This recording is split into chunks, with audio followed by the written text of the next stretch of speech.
Today I'm going to be showing you how I made spaghetti and meatballs. It's kind of homemade, except we're going to be using canned tomatoes. So go ahead, get ready, look at these ingredients, and we're going to go ahead and get started in making some spaghetti and meatballs the easy way, y'all.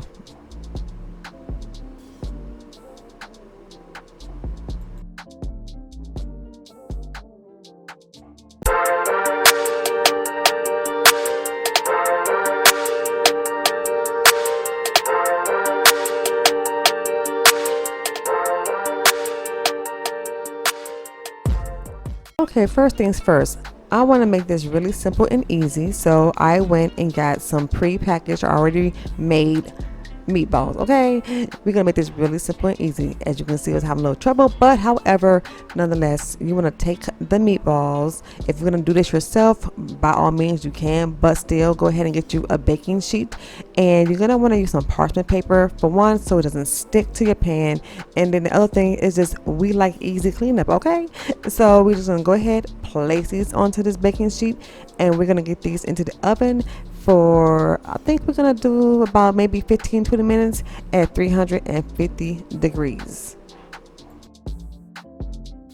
All right, we want to go ahead and get our vegetables chopped up and out the way. So as you can see here, I'm getting the onion done. Just want to go ahead and just give that a nice chop, and then the next part, I went on ahead and mashed up the garlic so I can get that skin off. And then what we're gonna do for this is just give it a good chop, make it kind of like a fine minced, and those will be all done. And then the next part is our parsley. So on here I just gave it a rough chop, and then after that we're done with all our vegetables and we're ready to rock and roll. And as you can see, I put them in a bowl.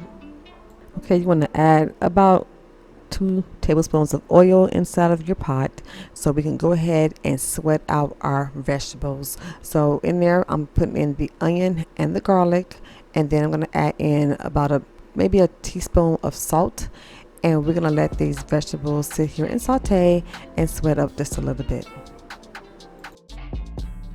Okay, once our vegetables are nice and sauteed up, it's time to add in everything else. So we're gonna add in our whole tomatoes. Yes, the whole can, y'all. The petite cut tomatoes. Yep, again, the whole can. All right, we're gonna put in our tomato paste, and you got it, the whole can. All right, we're gonna make this a nice good sauce. Okay, mix it up a little bit.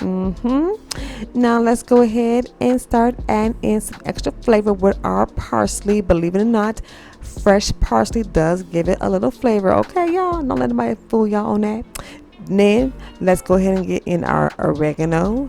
We're gonna also put in some basil leaves, and some black pepper is gonna go in there. Now I did use basically a tablespoon of oregano and basil, but only a teaspoon of black pepper. Okay, so you want to go ahead and give this a nice little stir so we can start getting our flavors all mingled in together. It's looking amazing, and trust me, y'all, it smells amazing. Okay,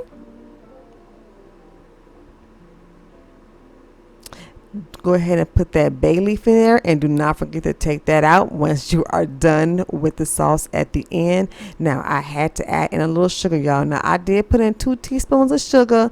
I have to do something to sweeten this up just a little bit. Okay, all right, so now we're gonna go ahead and let that cook for a good hour, y'all.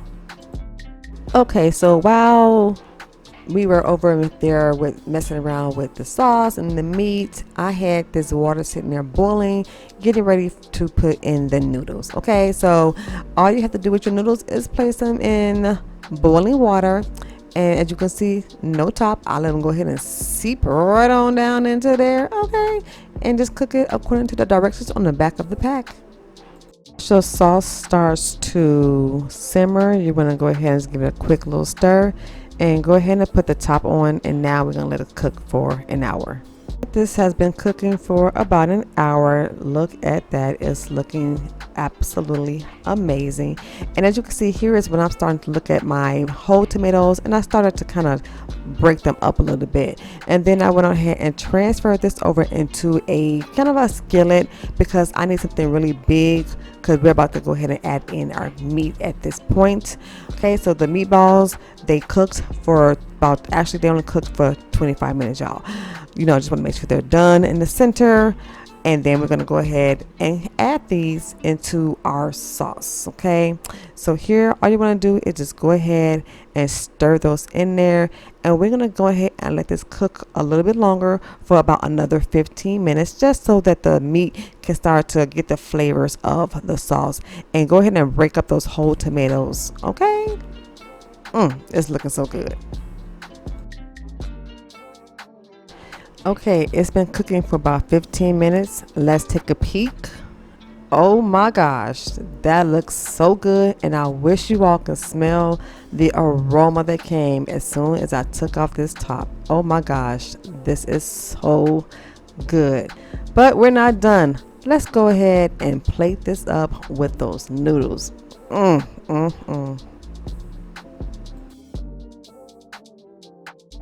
All right, so as you can see, we have our noodles already on our plate, and we're gonna go ahead and put our sauce down. Now, I was trying to make it look pretty, y'all, so that meatball was giving me a little hard time, but we got it together. Okay, so all we're gonna do here is I'm just showing you, we want to plate it up, just kind of make it look a little, sexy, I guess you could say. That's what I like to say sometimes, make it look sexy. So we're just gonna put I put 2 meatballs on here. Just gonna add a little bit more sauce on to our plate on top of our spaghetti noodles. Okay, we use angel hair. Remember, angel hair was a little thinner. We're gonna take our parsley, our fresh parsley, by the way, and we're just gonna, drizzle it on top. Just again, make it look pretty, make it look a little sexy. Okay. So that's basically it. I'm gonna also go ahead and get a paper towel and just clean it up a little bit so it can look, real good. Because in the chef world, you gotta make sure you have a clean plate. Okay, so get the paper towel. We're gonna wet the paper towel a little bit, and then just dab our plate to get those little spots up. Okay, now if you enjoyed this video, I would surely appreciate you giving me that thumbs up. And if you have not subscribed, baby, what you're waiting for, go ahead and hit that button. Go ahead and subscribe and hit that notification bell so that you can be notified every time I upload a new video. If you would like to see this recipe done again with fresh tomatoes and making it with the ground beef, go ahead and drop that down to the comments, and I'll make sure I'll show you how to roast your tomatoes to make this into a beautiful homemade sauce. Thank you so much for joining me. I'll see you in a pinch.